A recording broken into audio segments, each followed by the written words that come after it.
Hello, and welcome to Au-Gust of News, with me, your host, August McKernan. Do you get it? Did you get the pun? Well, anyway, this is our very first episode, so sit back, relax, and try to bear with me.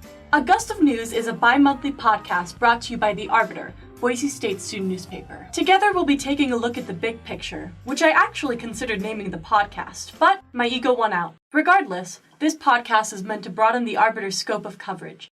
Instead of just campus and community-related news, we'll be dealing with national and international news. I hope that by the end of this podcast, you can walk away with a fuller and more complex understanding of current events. So, keep your ears peeled, kids. This could come in handy during an impromptu conversation with a fellow student in the bathroom stall next to you. Today we'll be discussing a much-talked-about event, Supreme Court Justice Antonin Scalia's death.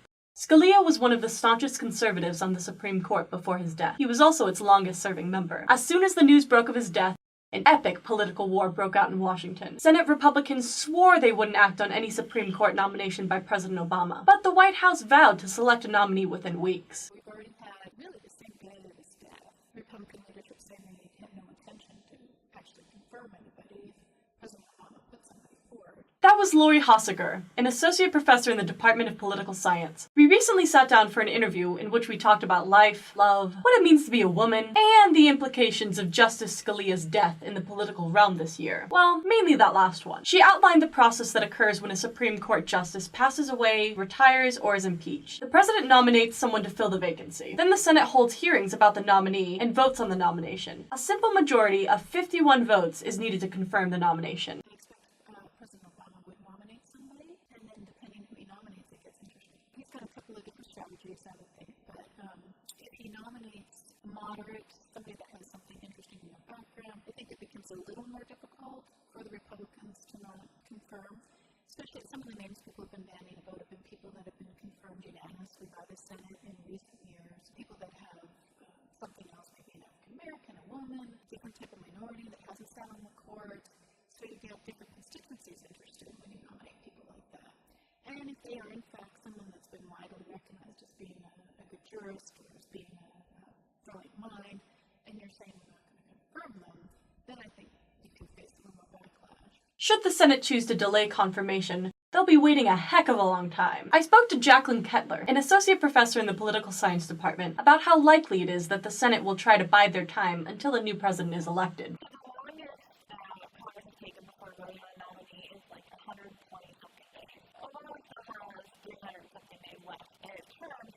Really long time for Congress to take complete action on it. So my guess is eventually we'll see a vote. But of course, the Republicans can easily vote against the nominee. They have their majority. So the interesting reaction will be, how long can they play it off? And then once they do they vote negatively? And how long does that kind of continue the process? Then they probably can draw it out to the next president. But the public may not like that very much. Congress already has a reputation for not doing anything. If they continue to prolong for a really long time, people may be unhappy with the Senate, and I believe that the Senate's actually in place for the Democrats this year. There are some Republican senators running in more blue states like New Hampshire that might be vulnerable. And if the Senate is taking a lot of inaction and people don't like it, well, that puts those senators at risk. So the Senate is in a tricky position for the Republicans at least.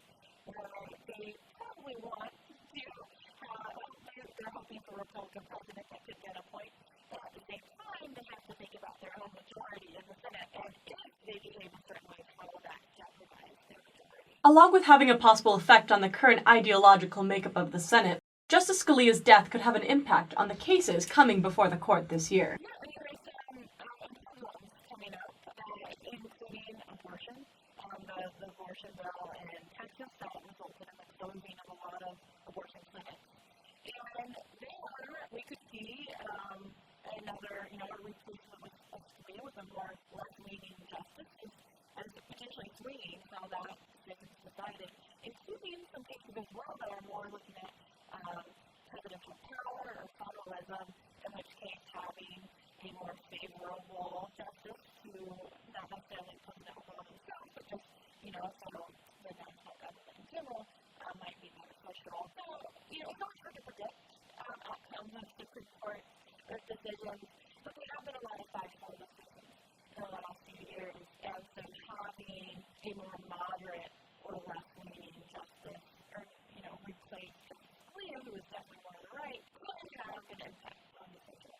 or not the court actually chooses to hear these cases is another matter, according to Hossiger. There's precedent for them kind of moving forward, a precedent for them putting things off.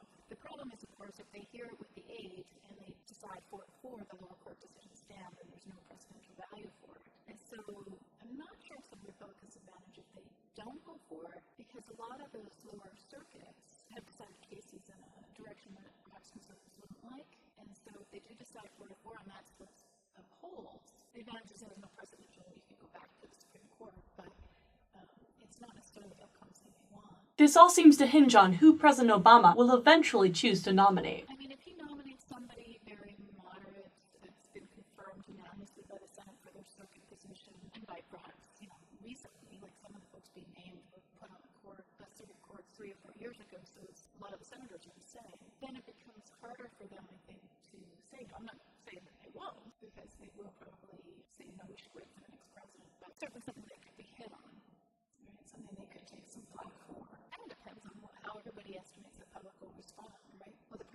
Will they be convinced that it's right for them to wait, or will they be convinced that, yes, the president did his constitutional duty by putting a name for it, and now they should do their duty by confirming?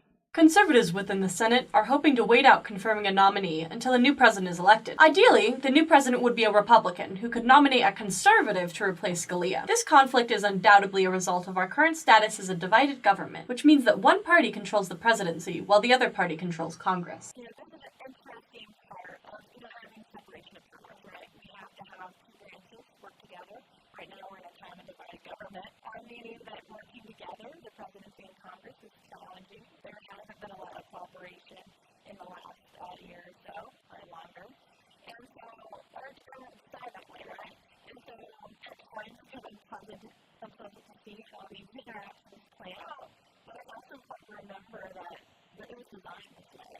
It gave constraints, it gave these processes from the original design of our government. And so, it's interesting to kind of see that play out and how that some of those decisions made by our founders continue to impact our current political events to this day. Here's one final word from Kettler about why you should keep your ears to the ground and wait to see how this all plays out.